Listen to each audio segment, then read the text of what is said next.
할렐루야. 오늘도 수요 기도에 참여한 여러분 환영하며 축복합니다.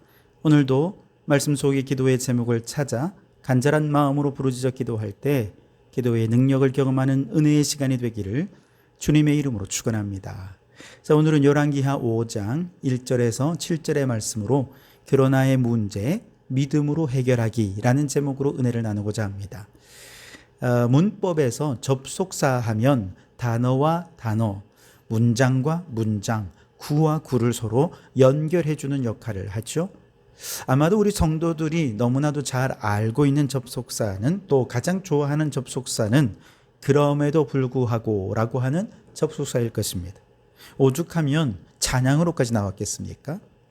근데 접속사 가운데 그러나라고 하는 접속사도 있는데요, 이것이 갖는 신앙적인 의미가 큽니다.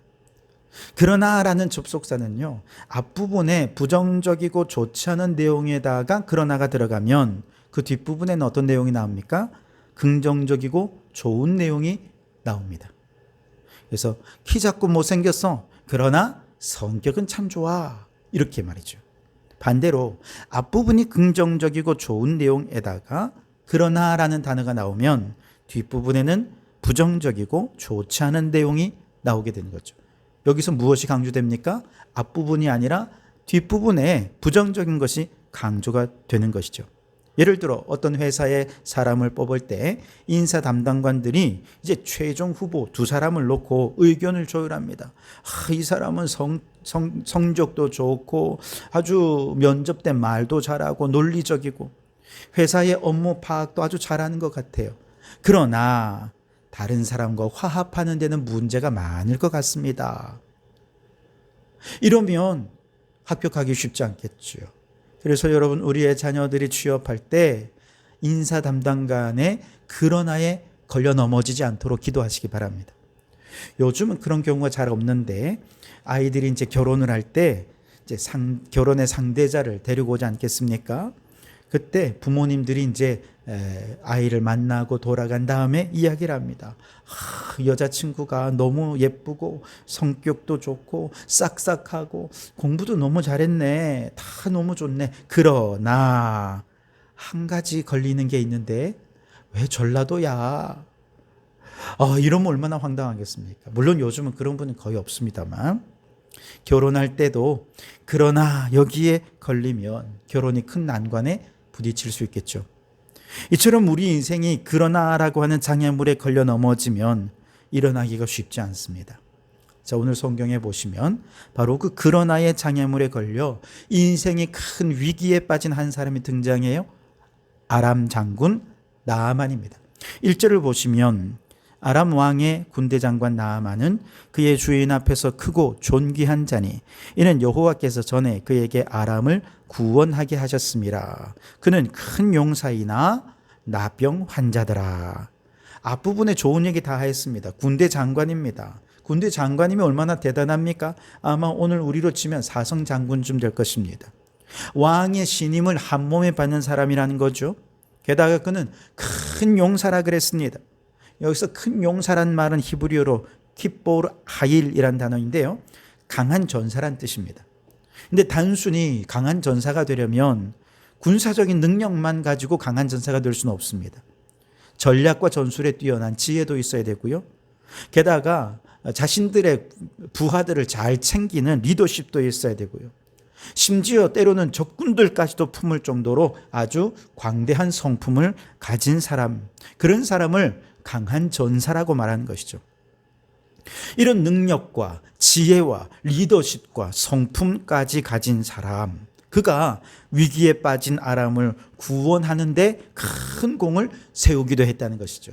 하나님이 그를 그렇게 사용하셨다는 것입니다.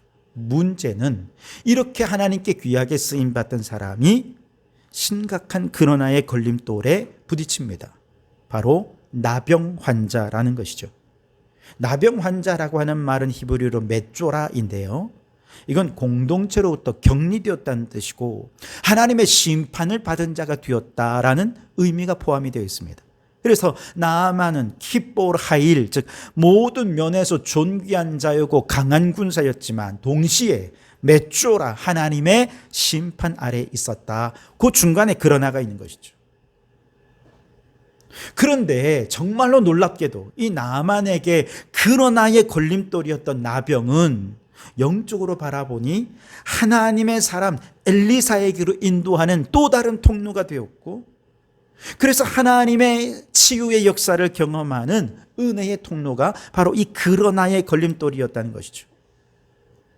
우리들에게도 그러나가 없는 사람이 없어요.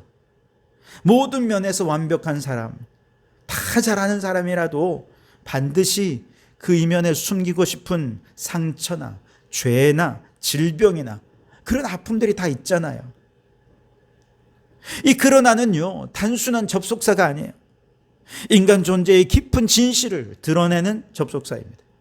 아무리 성공하고 존경받고 능력이 있는 사람이라 해도 모든 사람의 이면에는, 깊은 곳에는 그러나가 다 있어서 눈물이 있고요, 아픔이 있고요, 그것 때문에 때로는 일어나지 못할 때가 있습니다. 나는 좋은 직장에 다니고 있지만 그러나 마음은 공허합니다. 나는 가족을 잘 부양하고 있지만 죄책감에 시달린 문제가 있습니다. 나는 신앙생활을 아주 오래 했지만 하나님과의 관계가 메말라 있습니다. 그러나의 걸림돌이 있다는 것이죠. 그러나 여러분, 이 걸림돌일 것만 같은 그러나가 항상 우리를 무너뜨리는 것만 아니에요. 앞서 나아만에게도 그랬듯이 하나님은 이 그러나의 상황을 통해서 우리를 하나님께로 더 가까이 이끌어오길 원하신다는 것이죠.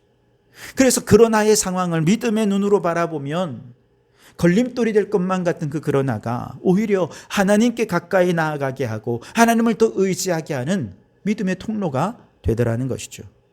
예를 들어 사도 바울을 한번 보십시오. 그는 히브리인 중에 히브리인이었고 바리새인 중에 바리새인이었고 가말리엘 문화의 최고의 학부에서 공부한 사람이었습니다. 그가 부활하신 예수님을 만난 이후에는 이방인의 사도가 되어 능력 있게 복음을 증거해서 가는 곳마다 예수님을 믿는 사람들이 나오고 가는 곳마다 교회가 세워집니다. 놀라운 복음의 일꾼이었죠. 그러나 그에게 치명적인 걸림돌이 하나가 있었어요. 바로 그가 육체의 가시라고 부르기도 하고 얼마나 괴로웠으면 이건 사탄의 사자라고 부르기도 했던 그의 질병이었습니다. 놀라운 사실은 바울은 이 문제로 원망하거나 불평하거나 낙심하지 않고 오히려 이 질병의 문제, 육체의 가시를 가지고 하나님께 더 가까이 나아가 기도했다는 것이죠. 그러나의 문제로 하나님께 나아가 기도했더니 하나님께서 내가 받은 은혜가 이미 족하다라고 하는 하나님의 음성을 듣게 됩니다. 그 음성을 들으니 그러나가 오히려 나 자신을 더 겸손하게 만드는 하나님의 선물이구나 하는 걸 깨닫고 오히려 더 감사하게 되었다는 것이죠. 우리 교회도 그러나의 문제가 있죠. 우리 교회는 비록 작지만 성도 한 분 한 분이 정말 바울처럼 얼마나 훌륭한 인재들인지 모릅니다. 일당백을 하는 분들입니다. 텃밭이면 텃밭, 찬양이면 찬양, 음식이면 음식, 모든 분야에서 꼭 필요한 분들이 다 모여 있고요. 그분들이 가족같이 지내면서 사랑이 넘치는 공동체를 이루고 있어요. 그러나 한 가지, 부흥이 안 돼요. 전도가 안 돼요. 물론 간접적으로는 관계를 통해 전도를 하고 열심히 계시지만 직접적으로 전도의 열매가 없고 새 가족이 교회에 나오는, 그래서 정착해서 일꾼이 되는 이런 일들이 너무나 더딘다는 것이죠. 그렇다면 여러분, 우리 교회의 이 그러나의 문제로 인해 우리가 낙심해야 되겠습니까? 이 그러나의 걸림돌에 넘어져서 여기에 주저앉아 있어야 되겠습니까? 아닙니다. 우리는 이 문제를 해결하기 위해 어떻게 해야 됩니까? 하나님께로 더 가까이 나아가야죠. 바울처럼 이 문제로 하나님께 더 가까이 믿음의 눈으로 바라보면서 하나님께 나아가야 돼요. 기도해야 돼요. 그러면 하나님께서 성령을 부어주셔서 우리 모든 성도들을 복음의 증인으로 세워 주실 것입니다. 하나님께서 이 모든 그러나의 문제를 해결해 주실 때 비로소 부흥의 문이 열려지게 될 줄 믿습니다. 여러분, 우리 각자의 인생에도 우리가 이건 한계야, 걸림돌이야 라고 생각하는 그러나의 걸림돌들이 다 있을 것입니다. 믿음의 눈으로 바라보십시오. 그리고 그것을 가지고 하나님 앞에 나아가십시오. 그러면 지금은 걸림돌 같아 보이지만 기도하면 그것이 오히려 디딤돌이 됩니다. 그것이 징검다리가 됩니다. 그래서 하나님께 더 가까이 나아가는 자가 되고 하나님께서 그 한계의 걸림돌을 오히려 더 축복의 통로로 삼아 주실 줄 믿습니다. 그러니 여러분, 우리의 그러나의 한계와 그러나의 걸림돌이 믿음의 눈으로 바라보면서 더 하나님께로 가까이 나아가게 되는 성도들이 되시기를 주님의 이름으로 축원합니다. 자, 나아만 장군은 돈도 있고 권력도 있고 사실 모든 것을 다 가졌죠. 그러나 나병이 있었고 이걸 고치기 위해서 그가 할 수 있는 모든 노력은 아마 다 해보았을 것입니다. 그런데 돈은 돈대로 쓰고 또 권세를 활용해도 이건 문제를 해결할 방법을 찾지 못했죠. 아마 그는 굉장히 낙심해 있었을 것입니다. 그런데 바로 그때 하나님의 은혜는 아주 예상 밖의 통로를 통해 그를 찾아오죠. 2절과 3절에 보시면 전에 아람 사람이 떼를 지어 나가서 이스라엘 땅에서 어린 소녀 하나를 사로잡음에 그가 나아만의 아내에게 수종들더니 그의 여주인에게 이르되 우리 주인이 사마리아에 계신 선지자 앞에 계셨으면 좋겠나이다. 그가 그의 나병을 고치리이다 하는지라. 자, 전쟁 중에 사로잡았던 유대인 계집아이 하나가 있습니다. 여자아이 하나죠. 그래서 집에서 하녀로 부리고 있었는데요. 그 정도로 보잘것없는 종이고 사회적으로 무시를 당하고 있는 자였고 아무런 영향력이 없는 아이였지만 바로 그 작은 자를 통해서 하나님께서는 이 나아만이 선지자에게 나아갈 수 있도록 생명의 길을 열어주셨다는 것이죠. 나아만의 치유는요, 왕으로 해결된 것이 아닙니다. 장군이라는 지위로 해결된 것도 아니고요. 그가 가진 물질로 해결된 문제도 아니었습니다. 어린 소년, 소녀, 여종의 입에서부터 치유의 역사가 시작이 된 것입니다. 이 아이는 포로였고 사회적으로 가장 낮은 자였습니다. 그러나 하나님은 그 입을 통해 생명의 길을 열어주셨던 것이죠. 이처럼 우리 인생에 막힌 길을 여는 것은 의외로 대단한 새로운 방법을 통해서가 아닙니다. 사소하고 작은 관계들, 사람들, 말 한마디, 그리고 어떤 사건을 통해서 하나님께서 막힌 길을 열어주시고 생명의 길로 인도해 주시는 것이죠. 예를 들어 요셉을 보십시오. 감옥에서 만난 죄수들과 요셉은요, 그 우연한 만남들을 아주 소중하게 여겼죠. 그들을 참 잘 섬겼습니다. 그들의 하소연도 들어주었습니다. 그러다가 떡 맡은 관원장, 술 맡은 관원장, 그들의 꿈 이야기까지 다 들어주고 그것을 해석해 준 것이 계기가 되어서 나중에 술 맡은 관원장이 복권이 된 이후에 요셉이 왕의 꿈을 해석해 주게 되었고 요셉이 애굽의 총리에까지 오르게 되는 결정적인 계기가 되었던 것이죠. 요셉이 이걸 예상했겠습니까? 그저 요셉은 감옥 안에서도 누구보다 딱한 처지였고 마치 나아만의 집 안에 이 어린 여종처럼 그렇게 아무것도 없는 자였고 보잘것없는 존재였지만 그 속에서도 그가 만나는 사람들과 그리고 그가 어떤 모든 관계들을 아주 소중히 여기고 잘 섬기고 귀하게 대접해 주었을 때 하나님께서는 그 모든 관계와 만남과 대화를 통해 생명의 길을 열어주셨던 것이죠. 전 축구 국가대표 이영표 선수는 2001년 안양 LG에서 선수로 뛸 때 처음 예수님을 영접했어요. 그 이후에 2002년 월드컵을 계기로 유럽에까지 진출하게 되면서 아주 승승장구하게 되죠. 그러나 그의 커리어의 절정에 이르렀을 때 그는 너무나도 큰 공허함을 느꼈습니다. 왜냐하면 막상 모든 꿈을 다 이루면 이룰수록 오히려 더 큰 꿈이 생기게 되고 욕심이 생기고 야, 인간의 욕심은 정말 끝이 없구나. 이걸 느낄수록 인생의 공허함은 더 커져간 것이죠. 바로 그때 어떤 한 선교사님이 그에게 이렇게 얘기했다는 거예요. 당신이 찾는 진짜 승리는 예수님 안에 있습니다. 이 한마디 말을 해줬다는 것입니다. 누구라도 할 수 있는 말일지 모르지만 이 이용표 선수는 그 한마디에 정신이 번쩍 들었습니다. 지금까지 그는 외적인 것에서 성공을 찾았고 승리를 찾았지만 예수님 안에 진짜 승리가 있구나. 그리고 그는 삶이 완전히 달라졌습니다. 그때부터 예수님을 전파하기 시작하면서 선수 시절에도 많은 선수들에게 복음을 전했고, 은퇴 이후에는 더 많은 청년들과 교제하고 상담하고 간증하며 복음을 전하며 정말 알차고 보람 있는 삶을 살게 되었다는 것이죠. 세계적인 무대에서의 그 어떤 성공과 승리보다 한 선교사님의 말 한마디가 그에게 은혜의 문을 열게 되었던 것이죠. 여러분, 하나님의 은혜는 특별한 성령 집회에 참석해야만 임하는 게 아닙니다. 그저 일상적으로 드리는 사소한 예배를 통해 하나님의 은혜가 찾아옵니다. 우리가 일상적으로 만나는 사소한 만남과 대화를 통해 하나님께서 우리의 닫힌 인생의 문을 열어주시는 것입니다. 나아만 장군의 한 어린 소녀 여종을 통해서 엘리사 선지자를 찾아가게 하셨고, 치유의 문을 열어주셨고, 생명의 문을 열어주신 것처럼 오늘 우리의 일상적인 작고 사소한 모든 요소들을 소중히 여기면서 주님의 은혜가 이것을 통해 오겠구나 생각하며 인생의 닫힌 문들을 열어가는 성도들이 되실 수 있기를 바랍니다. 자, 어린 여종의 말을 전해들은 나아만은 아마 지푸라기라도 잡고 싶은 심정으로 이스라엘로 갔을 겁니다. 그런데 이 유대의 어린 소녀는 선지자에게 가라고 얘기했는데 나아만은 선지자에게 가는 것이 아니라 이스라엘 왕에게 찾아갑니다. 5절과 6절에 보시면 아람 왕이 이르되 갈지어다 이제 내가 이스라엘 왕에게 그를 보내리라 하더라.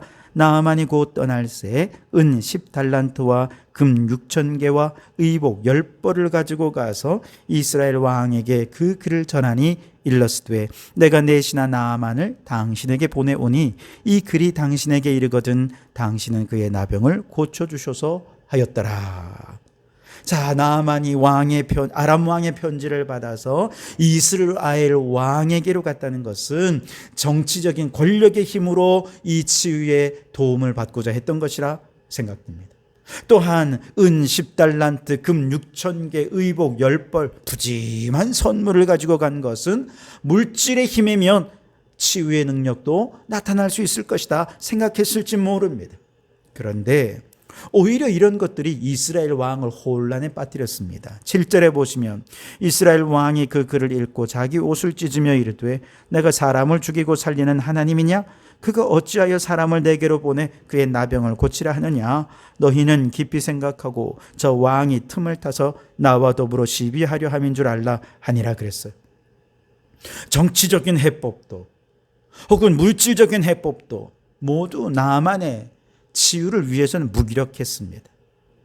나만이 생각했던 모든 인간적인 방법은 다 막혀버린 것이죠. 그때 하나님이 일하시기 시작합니다. 엘리사 선지자가 왕이 옷을 찢었다 하는 소식을 듣고 급히 사람을 보냅니다. 그리고 왕이시여 나아만을 나한테 보내십시오. 그렇게 한 거죠. 그리고 이 문제를 엘리사 선지자가 하나님의 방법으로 해결하게 됐죠. 8절에 보시면 하나님의 사람 엘리사가 이스라엘 왕이 자기의 옷을 찢었다 함을 듣고 왕에게 보내 이르되 왕이 어찌하여 옷을 찢었나이까? 그 사람을 내게로 오게 하소서. 그가 이스라엘 중에 선지자가 있는 줄을 알리다 하니라. 인간적인 방법이 막힌 그곳에서 하나님의 길이 열려지게 되었다는 것이죠. 모든 일이 그래요. 사람들은 인생의 걸림돌인 그러나의 이 문제를 해결하기 위해 인간적인 방법을 찾죠. 돈을 이용하면 훨씬 쉽게 일할 수 있겠다. 권력을 이용하면 안 될 것도 될 수 있을 것 같다 생각합니다. 왜냐하면 그런 눈에 보이는 것들이 인생의 닫힌 문을 열고 세상의 많은 문제들을 해결하는 것을 우리는 눈으로 보았고 경험해 왔기 때문에 그렇습니다. 그런데 이것이 하나님이 행하시는 일이라고 한다면, 하나님의 뜻하신 일이라고 한다면 돈을 이용하고 권력을 이용하는 인간적인 방법은 하나님께서 다 막으십니다. 오히려 그것 때문에 더 큰 혼란을 가져오게 될 것입니다. 그리고 모든 인간적인 방법이 무력해지고 문이 닫혔을 때 하나님의 길이 열려지게 되는 것이지요. 아브라함과 사라가 자녀를 얻기 위해 하갈을 통해서 인간적인 방법을 쓰지만 결국 하나님은 약속대로 사라를 통해 이삭을 주시지 않습니까? 모세는 애굽의 왕자로 있을 때 자신이 가진 왕자의 권력으로 이스라엘을 구원하려 했지만 실패해버렸습니다. 오히려 광야에서 하나님의 부르심을 받아 진정한 지도자가 된 것이죠. 교회도 마찬가지입니다. 교회가 부흥하는데 돈이 있으면 도움이 되겠죠. 주변에 권력을 동원하고 또 이렇게 인막을 동원할 수 있으면 좋겠죠. 그러나 여러분, 그것은 인간적인 방법일 뿐입니다. 돈으로 부흥을 살 수 없습니다. 인간의 힘으로, 권력으로, 인맥으로 복음은 전할 수가 없습니다. 하나님이 함께 해주셔야, 하나님이 길을 열어주셔야 부흥의 길도 열려지는 것입니다. 그러니 여러분, 인간적인 방법을 의지하지 말고 우리는 하나님께로 나아가서 하나님을 의지하는 자가 되어야 할 줄 믿습니다. 그래서 여러분, 이 인생의 그러나의 문제, 교회의 그러나의 문제를 해결하기 위해 우리는 인간적인 방법을 찾지 말고 하나님이 우리에게 어떻게 길을 열어주셨는가 더 기도하고 더 하나님 의지해서 하나님의 방법으로 부흥의 길을 열어가는 우리 성도들이 되어야 할 줄 믿습니다. 여러분, 나만의 그러나는 오늘 우리의 그러나이기도 하고 교회의 그러나이기도 합니다. 놀라운 사실은 이 그러나는 단순한 걸림돌이 아니라 하나님께로 나아가는 디딤돌이고 징검다리이기도 하다는 것이죠. 나아만은 그러나를 통해서 나병의 치유의 시작, 하나님의 은혜를 발견하게 되었습니다. 또 한 작은 여종은 복음의 통로가 되었고 왕의 무기력함이 하나님의 능력을 나타내는 배경이 되었던 것이죠. 바라기는 오늘 우리가 가지고 있는 모든 문제를 가지고 하나님께 나아가기 원합니다. 그래서 우리의 그러나를 통해 하나님의 승리를 경험하고 하나님께 영광을 돌려드리는 우리 모든 성도들, 또 우리 성도교회가 되기를 주님의 이름으로 축원합니다. 기도하겠습니다. 하나님, 우리 인생의 그러나의 문제를 오직 하나님의 능력으로 해결해 가게 해 주옵소서. 믿음의 눈으로 바라보면 그러나는 걸림돌이 아니라 징검다리가 되는 줄 믿습니다. 하나님께 더 가까이 나아가 기도하며 하나님의 방법으로 모든 문제를 해결하여 하나님의 뜻을 이루어가는 저희들 되게 해 주시옵소서. 예수님 이름으로 기도하옵나이다. 아멘.